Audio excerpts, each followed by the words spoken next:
Greetings, ladies and gentlemen. Today is December 16th. What a week. The trades happened. Max Fried's with the Yankees. We got a lot to talk about. Let's do it.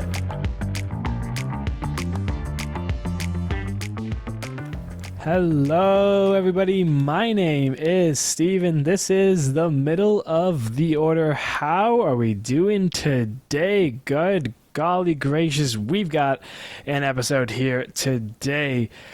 I kind of like this week-long stuff, not having to do too much here, but we got a huge episode on our hands. My goal is to keep this one under an hour, but I've got a lot to talk about. I've got a lot of opinions about some of the moves that have been made this week. The winter market was here, and boy, did it bring a lot of action. Trades. How many times can I say the word trades? Because we had plenty of that, along with a couple of signings, some bigger than others, one of which, the biggest one, we'll be talking about here today as well. So do me a favor, subscribe, love it. If you love this content here, we got a long episode as mentioned. So with that all being said, I appreciate you all. Thank you for being here. Thank you for clicking on the video, and let's dive right down in. I had a lot to talk about. I have a lot to talk about, and I wanted to break it open here, talking about what I think is the most interesting news. There's a lot of interesting news, but the one that I think is the most interesting here, Kyle Tucker has been traded from the Houston Astros to the Chicago Cubs in exchange for Isaac Paredes, Hayden Wesneski, and top prospect Cam Smith, might I add that. The haul is fair for Kyle Tucker, for being honest here. It's... He's a big name market. He's a big part of this Astros team, or what was a big part of this Astros team here.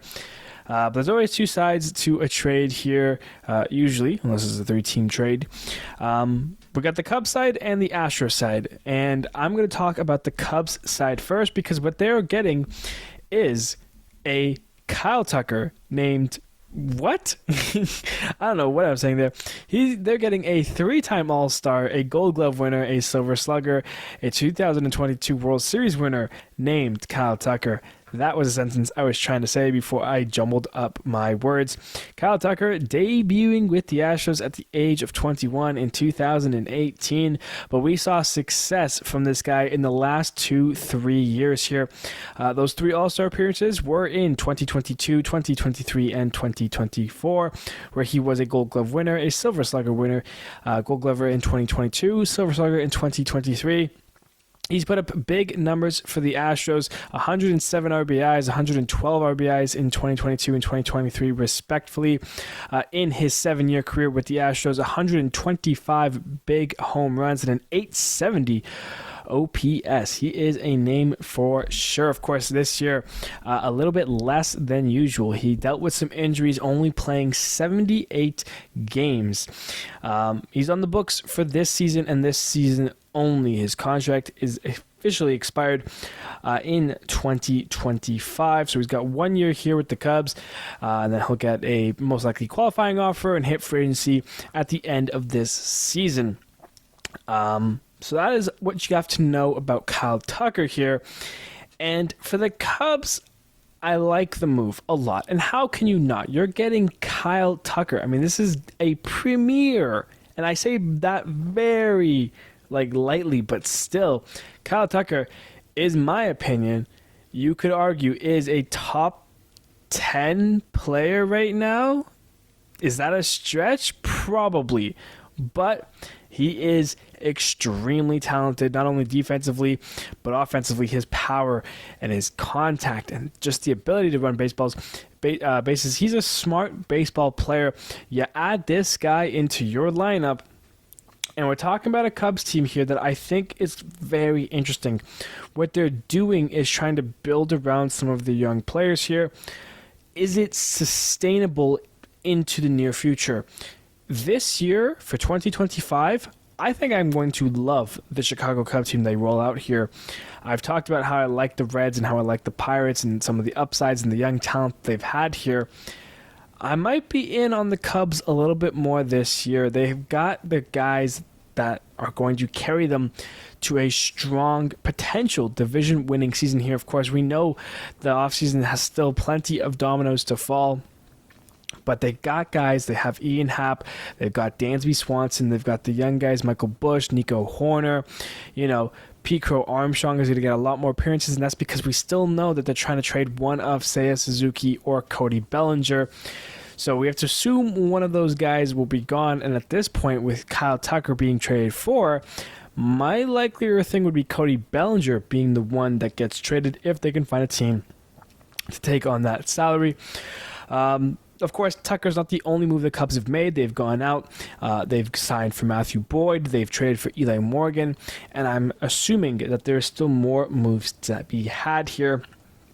If the Cubs can have a good season here and make a strong argument of why Kyle Tucker should be retained and he signs a big, long extension with the Cubs, this is a fantastic move for them.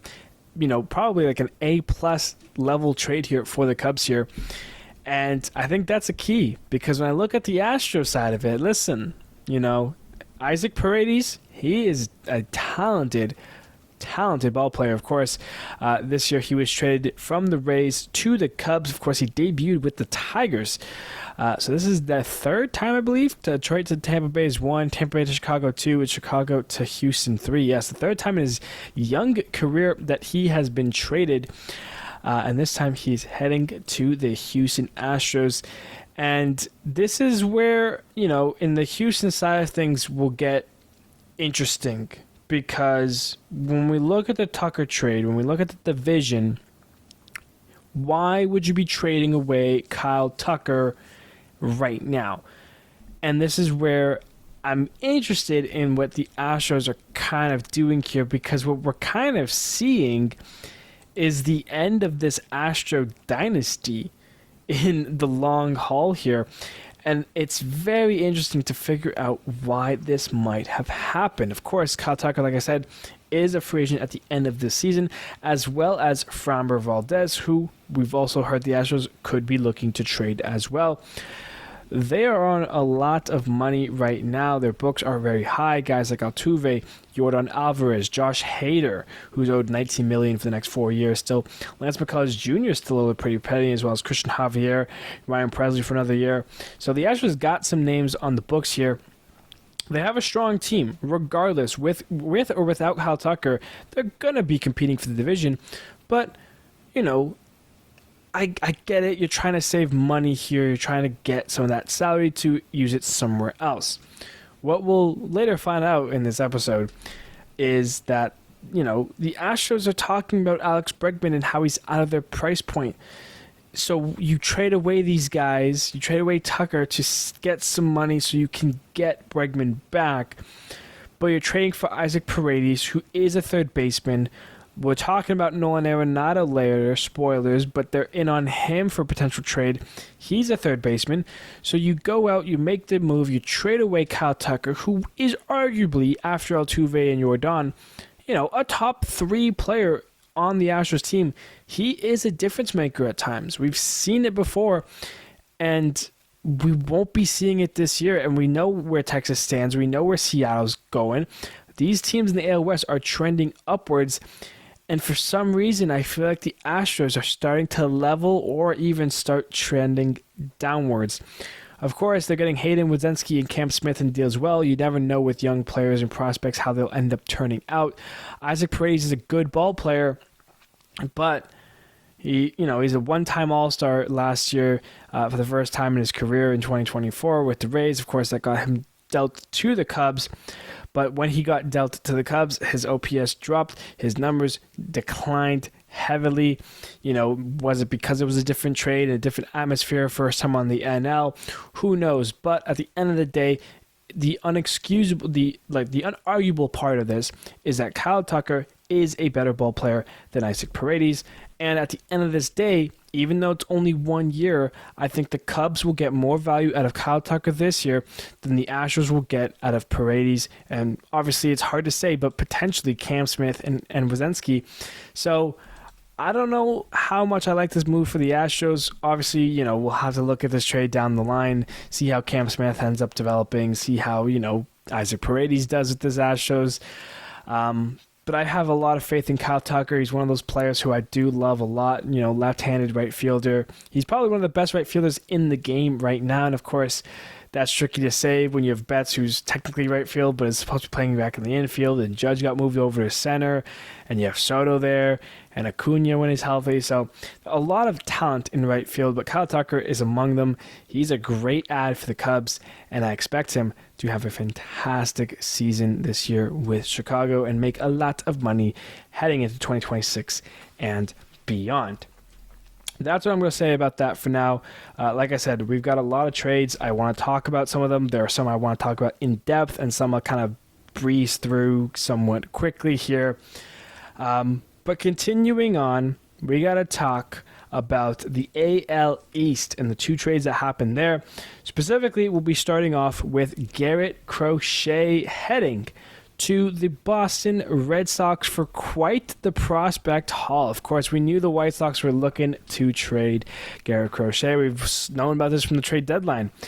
But in the end, it ends up being a left-handed premier ace, left-handed starting pitcher heading to Boston for 4 prospects. Where have we seen this before? Oh, I remember when the White Sox traded Chris Sale to the Boston Red Sox. They've done it again. 4 prospects heading back to the White Sox, headlined by Kyle Teal and Braden Montgomery, 2 prospects who have been making a lot of work in the Red Sox organization, alongside Chase Madoff and Welkman Gonzalez. Those 2 names, maybe I butchered, but the real eyes here, Kyle Teal, Braden Montgomery. Hey, you know what? Hell of a deal here for the Red Sox because Garret Crochet is incredible, and they have 1 more year of arbitration after this year, so he's going to be with them for 2025 as well as 2026. For now, of course, I'm sure he's going to be looking for that extension. If you don't know who Garret Crochet is, he made a name for himself in 2020. He got called up right away after his draft and, pitched 6 innings, but those innings were incredible to watch. He played well in 2021 as well. 2022 dealt with some injuries. 2023 he was back a little bit but struggled. And then last year he makes the move to a starting rotation where for the first half of the season he was nearly untouchable. But of course when you're on that White Sox team, you find ways to lose games. So that 6-12 record that he had in 2024 does not hold up. And that 3.58 ERA was much lower at times. He made all 32 starts, though, stayed healthy, which was a key important thing for him this year. And, was an all-star, played really well. There's a lot of upside with Garret Crochet. And I think that's the key thing there. So, for Boston, you love it. This is everything. This is the first step kind of in that right direction for the Red Sox. It's a tough AL East. We've seen how it's been the last couple of years. We've seen where Boston's been the last couple of years. They have talented players, though. They need to get talented pitchers. And, last year they made moves for Liam Hendricks and for Lucas Giolito. Those guys didn't pitch, and here we are. They go out, they bring in Aroldis Chapman, they've gone out, they bring in now Garret Crochet.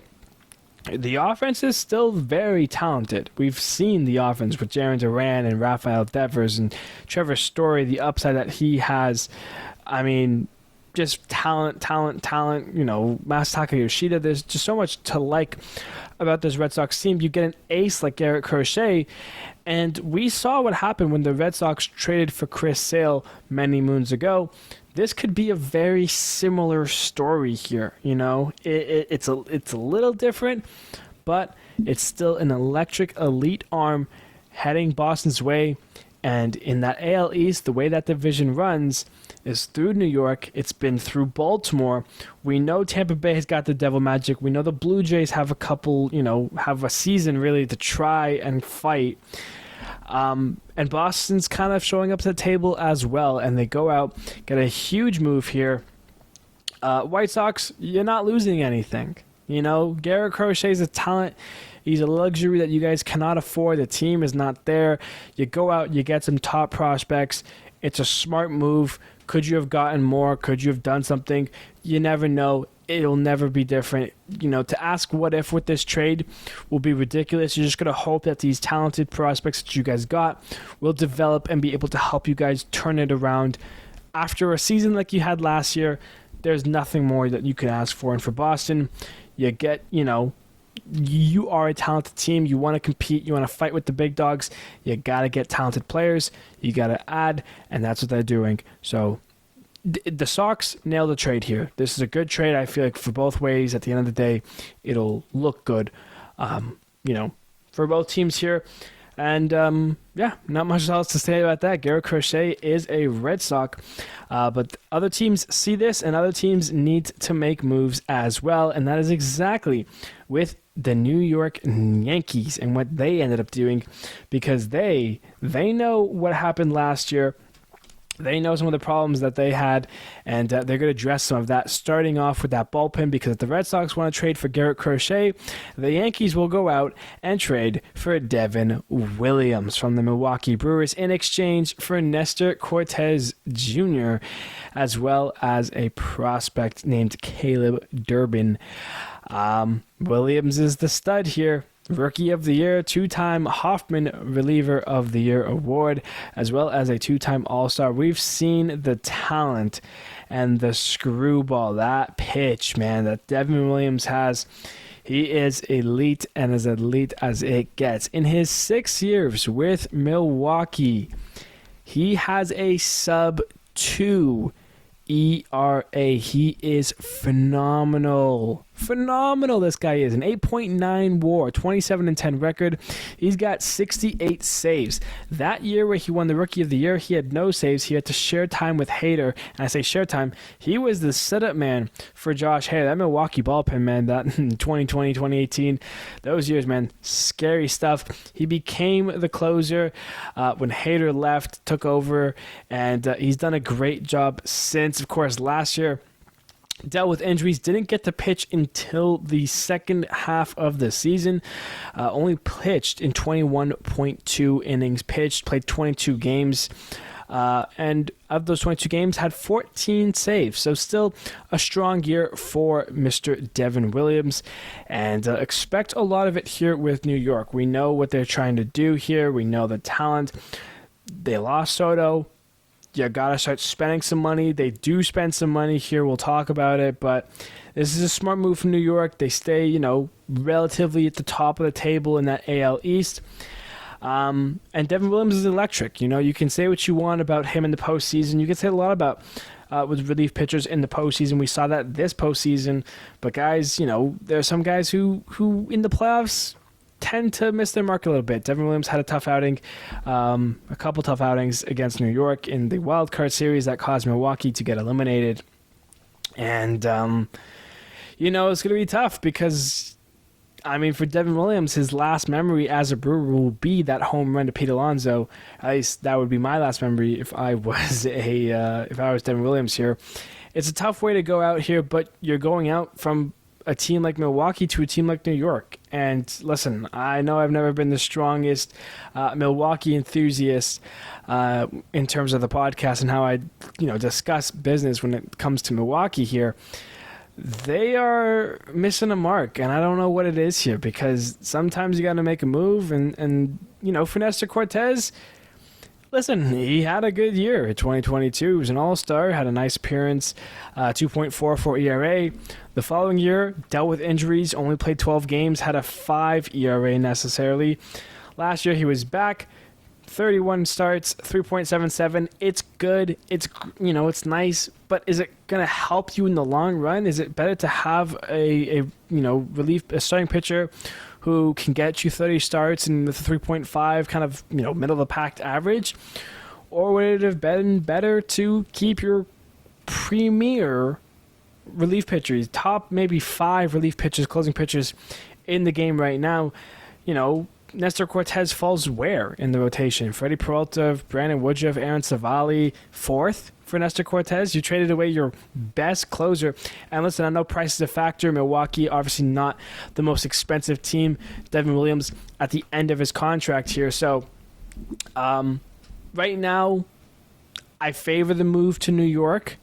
But We've seen this last year with Soto. They made a big trade to get in Juan Soto. They traded away Michael King, who looked phenomenal with the Padres last year, and I'm assuming will be phenomenal again for them this year. And Soto's a Met. That's what happens when you trade for a guy who's got 1 year left. You got to make sure that, to make it worth it, retain the guy. Right now, Devin Williams could have a great season. He could help the Yankees a lot. But he can also walk away after the season, and you never know what Nestor Cortez or the prospect they end up trading Caleb Durbin can do for the Milwaukee Brewers. So for now, this trade favors New York. We'll see how it ends up favoring them, come the end of the season here. Because if Devin Williams walks, that's a tough one to swallow if you are the New York Yankees. But I'll tell you who isn't walking away, and that is Mr. Max Fried. Max Fried signs with the New York Yankees an 8-year deal. That is a hefty amount, $218 million. You know what? They wouldn't have gotten Max Fried if they ended up with Soto. And Max Fried is a great starting pitcher. 2-time All-Star, 3-time Gold Glover. He was on that Braves team in 2021 where they won the World Series. And by the way, before the DH rule was in the NL, he was a Silver Slugger winner as well in 2021. He's had a luxurious 8-year career with the Atlanta Braves, making 168 appearances, 151 games started with a 3.07 ERA. That is talent. Let me tell you about it. He's got 4 shutouts, 884 innings worked, pitched. Incredible numbers there. He's a guy you want. He's a lefty killer. He is going to shove, and he'll fit in nicely in between Cole and Carlos Rodon in that Yankees starting pitching. This is the kind of moves that the Yankees going to be making. Max Fried is a great number 2. He was a great ace for the Braves. He will fit in very nicely behind Garrett Cole, and we'll see kind of what more the Yankees will do because they've got the money to spend. They've got a team to improve the pitching. You bring in Fried, you bring in Williams. Great. You've got a premier closer and a great number 2 to back up Cole. Now you got to go fill up that Soto void offensively. We saw what it did, having Judge and Soto in the lineup back-to-back. Now you're ending up with Volpe and Jazz and Judge and, Stanton. Gimenez, what does he do? You need some more talent offensively. They got to go out and find it. They got to go get a first baseman. That's a big key. So a lot to improve here with this Yankees team still. But this week in this winter meetings, they did 2 big moves, and it will help the team out in the long run. Max Fried, Devin Williams coming over. New York looks a lot better than they did just a few short weeks ago. But yeah, Max Fried will be wearing the pinstripes. It's going to be clean shaven. He'll look good. And, last year as well with the Braves, he looked great. 3.25 ERA, 11-10 record. When he's right, he is shoving a baseball down the batter's throat. He pitches well. He's a great guy. Kind of just a stellar person to have on a team here. And New York definitely, for 8 years, I think it's going to work out well for them. Maybe not all 8 years. He's going to be 38 at the end of the deal, but he's going to be worth it here early on. I think he's going to have a great couple of years here for New York. And, like I said, Max Fried, Devin Williams, pitching's checked. Those are nice moves to have. Go and get some offense, and the Yankees might be trying to win a World Series next year. We know they're going to be trying to win a World Series next year. The question is, will they be able to do it? So that's where we're at with New York here. And to stay with the East, I guess, we've talked about the Red Sox, we've talked about the Yankees. Let's talk about the Blue Jays, because that is a very interesting team right now in my mind. They made a move in this week's winter meetings, and they went out to trade for Andrés Gimenez from the Cleveland Guardians in exchange for Spencer Horwitz and a prospect, Nick Mitchell. The Guardians then flipped Spencer Horwitz to the Pirates for Luis Ortiz and 2 starting pitcher minor leaguers as well. So, prospects and minor leaguers galore here, but basically we're talking about Blue Jays, Guardians, and Guardians to Pirates. And the three big names here are Andrés Gimenez, Spencer Horwitz, and Luis Ortiz. So let's start with Spencer Horwitz, because I want to talk about what the Blue Jays gave up first before we move on to the actual conversation about the Blue Jays. I'll be having about that last. Spencer Horwitz, listen, Pirates, be excited about this guy, because listen, there was a lot of upside we saw with him last year. Blue Jays were struggling offensively. They brought this kid up, and, you know, he looked good. After Vladdy, you could argue that he was the best hitter on a Blue Jays team that had a lot of struggling hitters. He was batting third, batting fourth, you know, top of the lineup guy, and he had some nice home runs, some nice moments with the Jays. He gets traded to the Guardians for Andrés Gimenez. Guardians flip him to you guys, and you have 6 years of control with this guy. He is in his first year of pre-arb. You got 3 years of pre-arb and then 3 years of arbitration. And I'll tell you right now, this guy, like I said, he is going to be good. Last year put up a 1.2 in WAR already. Played 97 games and had 12 home runs, 40 RBIs last year, and a 790 OPS. For a lot of the, you know, for when he first got called up, that was sitting about a high 800s, low 900s.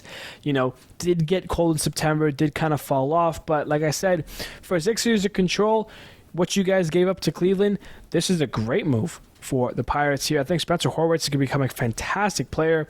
And, you know, the Pirates have a first baseman for the foreseeable future. This is kind of their first kind of pull, I guess, they've hadn't have since, like, Josh Bell.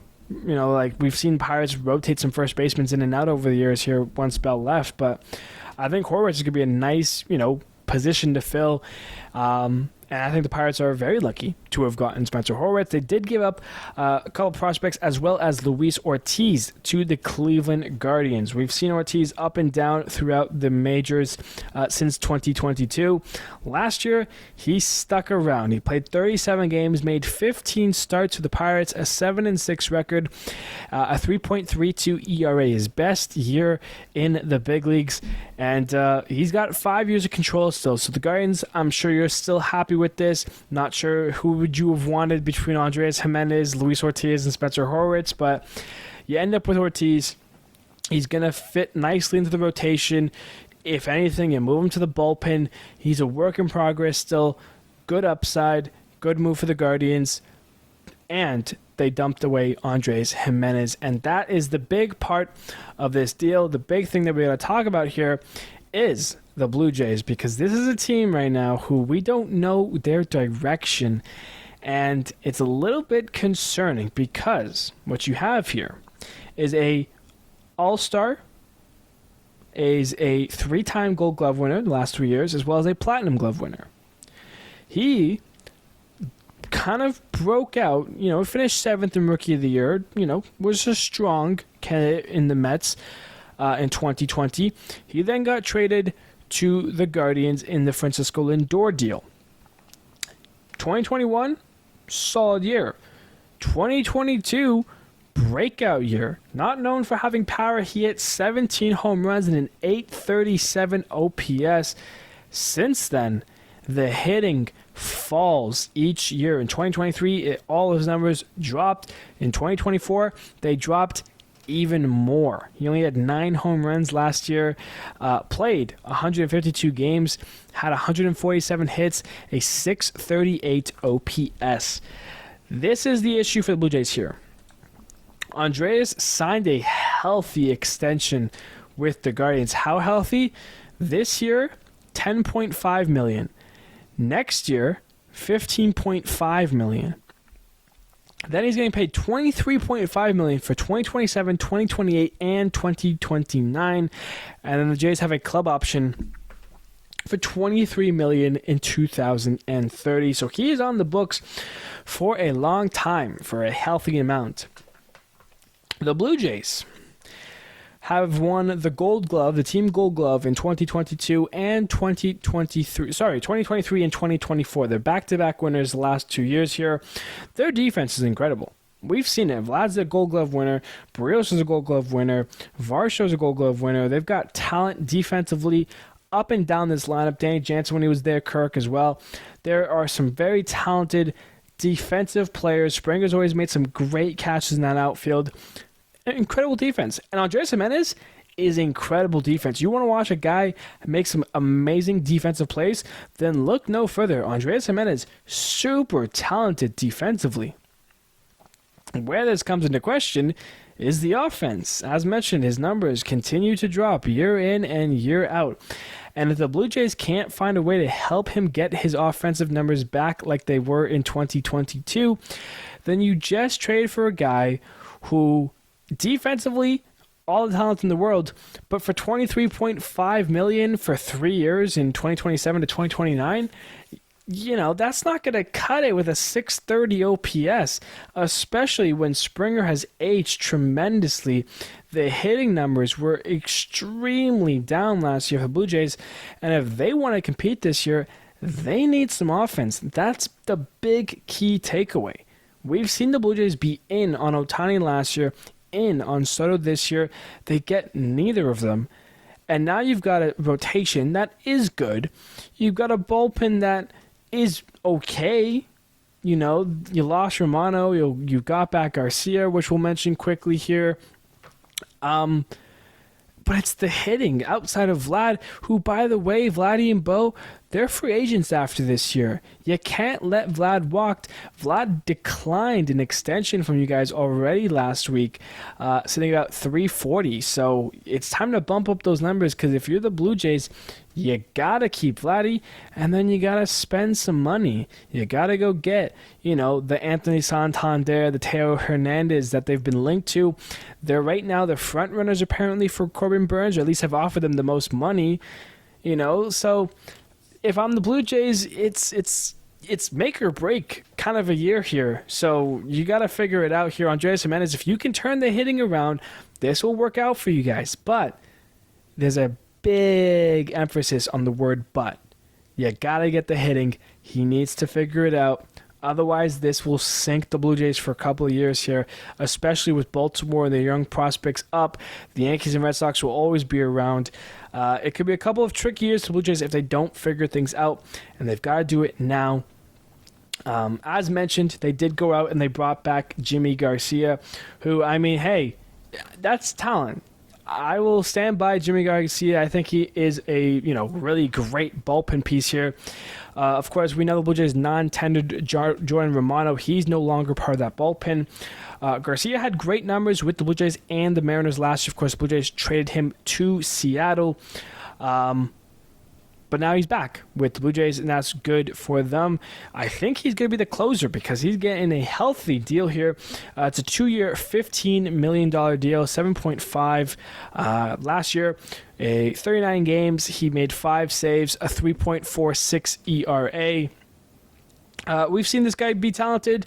We've seen him have his ups and downs, like any reliever, really. So we'll see if he ends up in the closer role. We'll see if the Blue Jays make more moves here, but Yimi Garcia and Andrés Gimenez won't cut it. They're kind of in the same situation with the Yankees where, hey, look for some offense, look for some hitters, and look no further than Teoscar Hernandez and Anthony Santander. Those are the guys the Blue Jays need to be looking for, and they got to figure it out sooner than later. All right, moving on now, because we've got still a lot of stuff to talk about.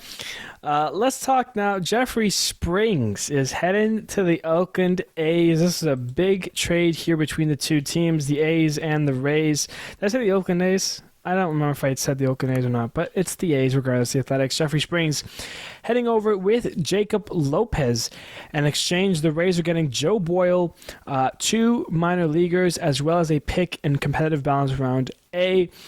Jeffrey Springs is paid $10.5 million this year and next year, with a club option of $15 million for 2027. A's fans, if there any of them are there, how are we feeling? Because, the year that they leave is the year they kind of start making moves. We've seen them be in on some players here, some top players, really. And instead, they're making a trade for a guy. Jeffrey Springs is talent. Of course, he's coming back from injury. Only played 7 games this year. Played 10 games in total the last 2 years with the Rays here. But when in doing so, he's been great. This year played 7 games, as mentioned, a 3.24 ERA, a 2-2 record, 5 home runs, had 37 strikeouts. He's a great left-handed pitcher. And, the A's now just kind of slowly get better and better, and who knows how good they'll actually end up being come the beginning of the 2025 season. We've seen them sign Severino. We've seen them bring in Springs now. Those are 2 starting pitchers that have made their rotation a heck of a lot better just for the snap of the fingers, just by spending some money, getting some guys. How great is this for the A's? They were 1 win away from 70 wins last year, and all of a sudden I feel like they're definitely going to get 70 wins this year. And for Tampa, Springs is coming back from injury. You got a lot of guys coming back from injury. You're a team that likes to trade players. We've seen this before. We know, when value's at their highest, they'll, ship a guy off here and there. We've seen it before. We'll see it again, and they do it again here, this time with Springs. So nothing surprising here from me, from the Rays, and I think it's great for Oakland just to see them keep doing this stuff and keep bringing in guys and making the mixes happen. So that's the key takeaways there. Good for Oakland and good for Tampa too. Why not? Because you never know. Another trade, Jake Burger. Miami is sending him to the Texas Rangers in exchange for 3 prospects that head Miami's way. Jake Burger has this year as well as 1 more year of arbitration, so that's 2 years of control. We saw this guy with the White Sox in 2023, kind of had that breakout year, had a huge offensive numbers. He got traded to Miami, was a part of them in their, I was going to say postseason run, but it was 2 games against the Phillies that they lost and didn't really play a huge role in. And last year struggled. It was tough. He had some good numbers, had 29 home runs. He was a potential trade candidate at the deadline. Ends up staying with Miami, finishes the year strong, and gets dealt this time to Texas. Jake Burger's got a lot of power. Whether you want to play him at DH or play him at third base, Texas has that option here. Rangers, we know, from winning the World Series in 2023 to the huge step out that they had last year, missing playoffs. Of course, there was injury and other factors that go into it, but they need to make some statement moves here, and Jake Burger is just one of them. There needs to be more moves, and there was more moves last week. Good for them for starting off with Burger here, and even better for them to bring back Mr. Nathan Eovaldi. We know that they, let him go and became free agency here. They brought him back. He's had a lot of success with them in the last couple of years. 2023, he was an all-star, helped them win the World Series, a 3.63 ERA. Last year, 3.8 ERA. He was just as good, slightly not as much, wasn't an all-star, but he came back, he figured it out. 2-time all-star and 2-time World Series winner. As mentioned, the 2023 with Texas, but he's also with the Red Sox in 2018. Got traded from the Rays to the Red Sox that year and helped them win a World Series. So he's done it before. He got the playoff experience. He's back with Texas. It's a good fit. He likes it there. They like him. And they're bringing in Jake Burger. Texas, they're looking better. And like I said, with earlier on, the Astros traded away Kyle Tucker. Is that going to be a difference between which Texas-based team wins the AL West? I don't know, but they still have Simeon and Seager, and they've got their young guys like Evan Carter and Wyatt Langford. Adolis Garcia still that face of that franchise. Josh Young. If Jacob deGrom is back and healthy, that's the difference. That is the difference right now in the AL West between Texas, Seattle, Houston, and if for some reason Oakland wants to take a shot at the division. Jacob deGrom healthy, Texas makes it. He's not, who knows? We'll have to see more moves from Texas here. But it's a good start from the Rangers here, and we'll see how it can continue to develop. Eovaldi's deal, in case I didn't say it, and I say that, but I definitely remember not saying it. It's a 3-year deal with $75 million heading his way, so $25 million AAV. I think it's structured where his second year of the deal next year will be the most money he earns. It's not exactly be $25 million each year, but you can check that out on your own here. He is heading back to the Rangers. So that is all the moves. Well, not all the moves, but all the trades, the main trades and everything that kind of happened that were the big things from the last week here. let's shift focus a little bit here because there's still a couple things I want to talk about, and there's still a lot of signings I want to mention. I'm not going to go through the stats and talk about each guy in depth here. Nolan Arenado has been circulating a lot in the world of the hot stove for this free agency. Of course, it was talked about a lot during the trade market, and I say trade market, but I mean the winter market. The 8-time All-Star, the 10-time Gold Glover is... the Cardinals are looking for someone to dump him off to get a deal going here. Issues being that Nolan Arenado has a no-trade clause. But it came out that Arenado says that the 6 teams that he would waive his no trade clause to were the Mets, the Dodgers, the Padres, Phillies, Angels, and Red Sox. So just off of that alone, Dodgers don't make sense. Phillies don't make sense unless they trade Alec Bohm. But would you trade Alec Bohm to get Nolan Arenado? That doesn't make sense to me. The Mets, I could see it happening, but also they just spent a lot of money for Soto, and I'm not sure they're ready to do the same for Arenado. Padres, you got Manny Machado. I don't really see him moving to short, so you kind of clocked that done there, even though I think he said he would be open to it. I don't know. Red Sox make some sense. They said that Devers would move to first base. You have Trevor Story there. That would be a great reunite story between Story and Arenado. And then the Angels are just a weird team because obviously Arenado wants to win, and I don't think the Angels are going to be where you go to win here. But as I mentioned earlier, or as I preluded to, that the Astros are apparently the team that's in the heavy pursuit talks for Nolan Arenado. And this doesn't make sense to me because you traded away Kyle Tucker to get money to get a better deal for Alex Bregman, who should be your third baseman going forward for next year and the many years after that. If you can spend for Altuve and Yordan, you had to choose between Tucker and Framber. You chose Tucker. Great. Sign Bregman. That needs to be the right move. I don't know if Arenado is supposed to be plan B. We don't even know if Arenado would waive the no trade clause. If he says 6 teams, why would he add the Astros? What kind of deal, what kind of offer would he have to get for that to happen? I don't know. Nobody really knows. But if Arenado says that those 6 teams are the teams he would waive, then I'm not going to assume that the Astros have a chance at landing Nolan Arenado. And from these 6 teams, the only one I can really see happening that makes sense is the Red Sox, maybe the Phillies. Like I said, if they can trade Bohm. They talked about trading Bohm with the Athletics, but in exchange, they asked for Mason Miller, and that apparently ended the conversation. Not sure if how many of you guys saw that. Basically saying, hey, we want Mason Miller, and they just hung up on Philly, which is the reasonable response because Mason Miller is definitely way, way, way, way, way more talented and worth it over Alec Bohm. So good for them to know their player's worth. But it's going to be a tricky line for them to try to trade Alec Bohm. They've been trying to do that as well as Nicholas Castellanos. There's been a lot of trade talks. But we'll see where Nolan Arenado ends up or if he ends up staying with the Cardinals. Only time will tell here as the offseason continues, but that is the latest on him and his rumors. Going forward now, let's talk about the draft lottery that took place this week.